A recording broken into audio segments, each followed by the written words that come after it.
പ്രശസ്തനായ മാധ്യമപ്രവർത്തകൻ, പ്രശസ്ത നടനായ ഗോപിയുടെ മകൻ, ഇങ്ങനെ നിരവധി വിശേഷണങ്ങൾ മുരളി ഗോപിക്കുണ്ടെന്ന് ആലോചിക്കണം. ആ മുരളി ഗോപി സിനിമയിലേക്ക് വന്നു, അഭിനയവും എഴുത്തും ഒരുമിച്ച് കൊണ്ടുപോയി. നല്ല സൂപ്പർ വില്ലൻ കഥാപാത്രങ്ങളെ പല സിനിമകളിലും മുരളി ഗോപി അവതരിപ്പിച്ചിട്ടുണ്ട്.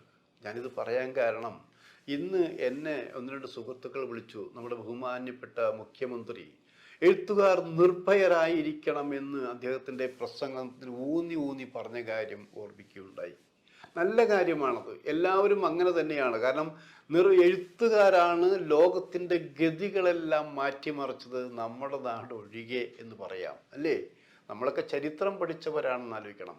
ചരിത്രം പഠിച്ച എഴുത്തുകാർ രാജ്യത്തെ മാറ്റിമറിച്ചവർ, ഇപ്പോൾ സിനിമയാണെങ്കിൽ സിനിമയുടെ മാറ്റിമറിച്ചവർ, അല്ലേ? ലോകത്തെ ക്ലാസിക്കുകൾ എന്ന് പറയാവുന്ന പല സിനിമകളും നമ്മൾ കണ്ടിട്ടുണ്ട്.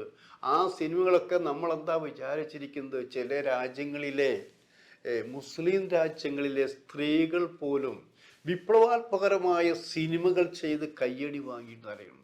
അങ്ങനെയുള്ളവരുടെ നാട്ടിൽ, അങ്ങനെയുള്ള രാജ്യത്ത്, ഇപ്പം നമ്മുടെ രാജ്യത്ത്, പുരോഗമനം പറയുന്ന രാജ്യത്ത് പ്രത്യയശാസ്ത്രത്തിന് എന്തെങ്കിലും പോറലേൽക്കുന്ന തരത്തിൽ ആരെങ്കിലും എഴുതിയാൽ അവരെ കളഹസ്ഥം ചെയ്യാൻ പോകുന്നത് നീതിയോ?